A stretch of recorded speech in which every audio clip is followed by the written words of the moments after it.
มาบ่เห็นหนูบาดนี้ขั้นตาบอดผู้ผัวก็ตายไปเลยลูกไส้ผู้หนึ่งชื่อว่าบักทำผ้าเอาบัดนี้เลี้ยงใหญ่มาแล้วเป็นเบาเป็นแพ้วแล้วอยากให้ลูกได้ลูกได้เมียเอาอยากให้เป็นพ่อเป็นผัวพ่อได้หามาเลี้ยงเราเป็นคนตาบอดที่พอเอาเป็นคนตาบอดพอดีบักคำผ้าเลยไปได้ยี่เขียวบ่มันเขียวผอมลูกพญาผอมเด้เขียวตัวนี้เขียวจังไรเอาปีนให้ยากินสำหรับวันนี้เอานิทานนี้พอฟังมาเนี่ยเอาสายแก้พยุลุมกันซอยเด็กมาพ่อปันนี่มือคำแอวคือเลขสี่เหลียวงอกโค่นงอกพี่เนี่ยตีผู้อยู่เฮียนก็น่านี่ก็ซอยโอ้ยเด็กมาพ่อปันนี่กูจะกินขี้ปีกไข่เกียร์ที่อ่อนไว้พวกเด้อซอยคือเสียบปลอยมีให้ดีเด้มันมีกระสอยมันเอายาวซอยครับอันนี้ก็ยาวยาวมันจบแล้วเนี่ยตัวเสือห้องยังโยน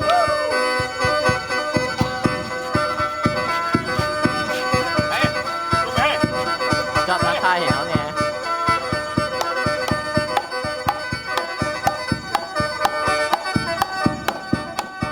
มาทายเห็นเขาเนี่ย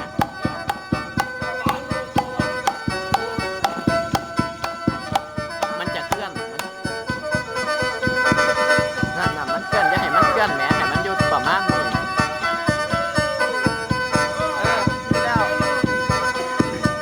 เดี๋ยวลง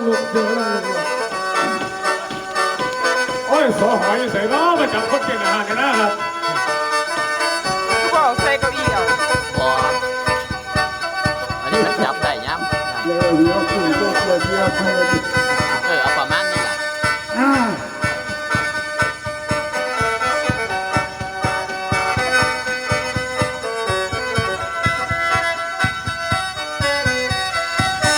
ขาจะเป็นลูกผู้แผลการเกมเอาวันนี้ตัดต่อก็ไปรำต่อเป็นก่อนมุดกันซ่อนมีไหลยืนภายในบ้านทั้งด้วยกันไปหน้าเรามาติดต่อน้ำทุกก่อเตะตัวเด็กคนด่ากันให้ร้านละกันมันผ่านมาละเจ้าถึงง่ายคำผิวหูเล่าเน่ายังพอเดี๋ยวหลังเดี๋ยวหน้ามึงตามาซ้อนตาทั้งสองดับสั่นทั้งคุณมึงขาดูกับผูกคำขามายุ่งไหนตีดูเรามีซึ่งสาวไปเล่นเงินเดินเข้าเลยเดินไปเล่นซึ่งสาวเราเที่ยวซื้อน้ำเขียวแกงลามาเลี้ยงแม่ตนเอาน้ำเด้อรู้กันมาแต่ต้นถึงบ้านไม่รันเจ้าลำคันทั้งบุกมาน้ำเศร้าทั้งอาจจะเสียงคนเท่าเล่นง่ายจนผีจะมึงหนาปล่อยเห็นห้องกันฟ้ามันมึงเขียวว่าสาบอกตาป่วยหลังผู้พอไปทำงานพร้อมกันทั้งห้องนั่งเลยไปหาส่วนผู้สาวมาคนเหี้ยววันบนดีหลามาห่อเจอตีนคนดูนี่ไปนั่งดูคนนี้ไล่คำผิวลำคันแต่หนันมันมองเฮ้ยกับตีลงของขึ้นมาอันเจ้าเห็นแต่ใหญ่นะเขาเราห้องไปหลังอีกไปมาสู้วันไหลอันบ้างคงเอาอึงแท่นแนวป่านาวันนี้น้ำใจดีเลยกินเหลากินเงินนะเอาเส้นผ้าและเขาเส้นเจ้างากินขึ้นตามีเจ้าสิ้นกินยาตาโรดเห็นน้ำลายเอาพกเตะหล่นมาแล้วเขาว่าบ่มียังเกี่ยวกับกินกินต้องลูกใช้ล้มพกก็ได้ทำแฉแม่ตุนหลังคนคนเป็นไม่จ่าไปเอามาป่าลดกันคนทำไมผู้ลูกไส้แล้วสี่เดือนกินน้ำแม่ข้าวได้แจกออกให้ทั้งโบว่าตาให้สั่งทำสัวสาเอาเงินเศร้ากันห้อง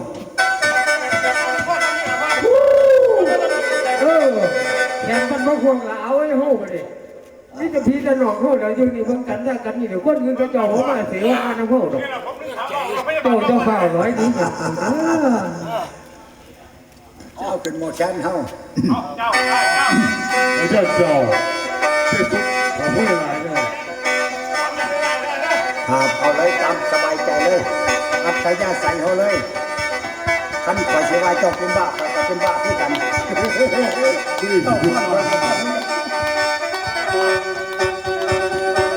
เอาวันนี้ไปสั่งทำข้อซ่าเมื่อว่าคนจริงแม่กินจริงมาน้ำสั่งหันทำได้ง่ายก็ผิวเลยให้เสียใจหากกันเหลือบ่ยังอยู่ข้างใจถิ่นแดงเป็นสั่งโม่เขาเสียมาสอนหุ่นกันหางไปฟังทั้งเกิดไปแต่งล้มรอไว้ คำจือเลยให้เสียใจหักลังเลยบ่ยังอยู่เข้าใจถิ่นบ่เนียงถิ่นซุ่มหูโกเสียมาใส่ซุ่มกันให้นั่นเลยบางคนซ้ำทั้งแก่นแก่นลงมาไว้จนลูกไส้เลยให้เสียใจให้จมสองมือส้มกุมบึงหน้ามาคือแท้รันบ่ตายดอกไม้นา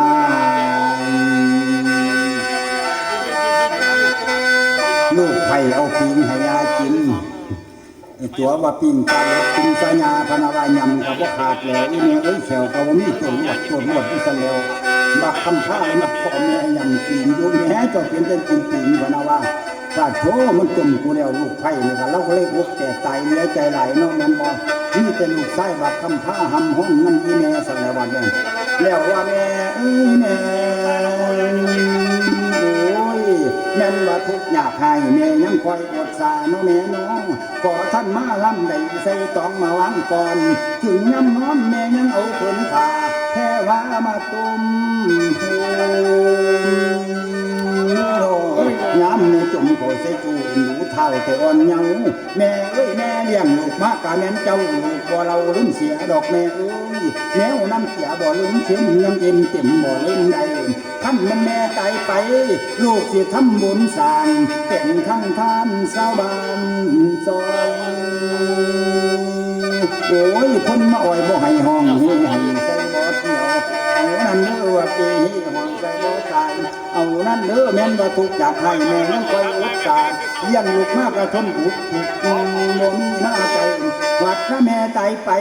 ลูกสิทำบุญสร้างเป็นทั้งท่านสาวบ้านซอยคนมาอ่อยบ่ให้ห้องให้ใส่แม่ตนคิดเป็นข้าวตั้งแต่ต้นก้มจนยากอาณาถาเดนอเลี้ยงลูกมากกระทนอกนั่นทุกจนบ่วนนอนมักว่าตอนมาในเท้าถึงเข้ามาบ่เอิ้นสั่งแม่ผมเอ้ยสิหาหยังมาซอยแก่เป็นเพน้อยเลยใส่ยาทั้งพ่อลุงและแม่ป้าบ่ทำมาสิเห็นใจเป็นโรคไข้ได้หายามาปิ้นปัวพอไข้บานตายเมื่อนั่งผู้เป็นไข้เว้นน้ำได้กำจองแม่เด้อไผมาปองให้แม่ข่อยมันลงนอนอยู่ดอนเดียวไผคนทำกรรมแม่นเกี่ยวให้เที่ยวทองลงอบายแม่เด้อท่านแม่ตายให้ตายน้ำได้ทำกันแต่วันนี้แม่เอ้ยแม่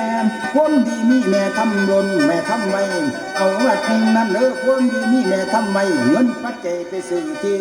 ข้าวชาติหน้าหามันมีข้าวชาติหน้าหามันมีข้าวเสียเป็นลูกน้องไปคอยทางอยู่วิมานเด้อแม่เด้อโอ้ยนายนา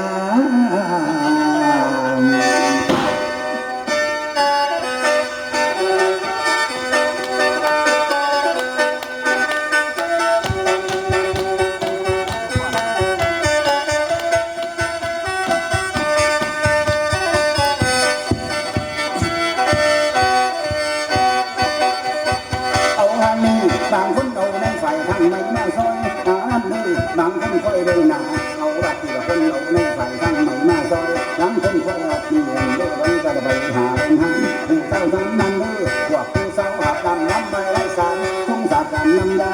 น้ำย้ายใจก็ไปร้องเพลงต้องคืนน้ำตา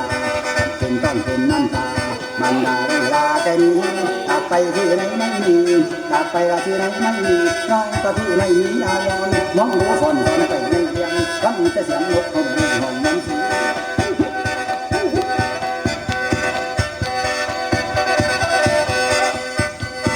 แต่นี่ยังอะไรไม่ไปไม่เป็นกับหลังกลับไปไม่หวนกับหลังกลับไปไม่หวนกับหลังน้ำตาหลังลูกยังทำมุงลำพึงคิดถึงน้ำตาลูกมาหลังไหลโอ้ใจเส้นใจหาเอาไม่มีมาถึงเดี๋ยวนี้หล่นจนตาทุกมุกตาและเห็นมันจองของมาวันนั้นเสียงเด็กกะมาแต่ว่าดีหลงกองนี้ถ้าขาลาลุ่มคุ้มได้ขาที่ตาเอาให้เล่เลยนะตานิดจะไปสั่งใส่รอให้ดังเตะโอ้ใจเสียคิดเลยสั่งน้ำตาอยู่ใครมาค่อยจมเลยสมโตคำทั้งผมกำลังหาเอามาไอ้เชี่ยยุ่นนึกถึงยางเขาไปเล่าให้กันหนึ่งวันมันมีสิ่งที่น่าจดผมรับผู้โชคฟ้าหลอกกำทำไว้นี่แค่ผัวมาให้ น้ำเมียเกี่ยความเฮ้ยถนอมต้มตุ้มโอ้ยคุ้มไว้คำบอน เหลือ10 วิฮะ แล้วพ่อแม่เอ๋ยคนเกิดมาในโลกนี้มันบ่เทียงเกียง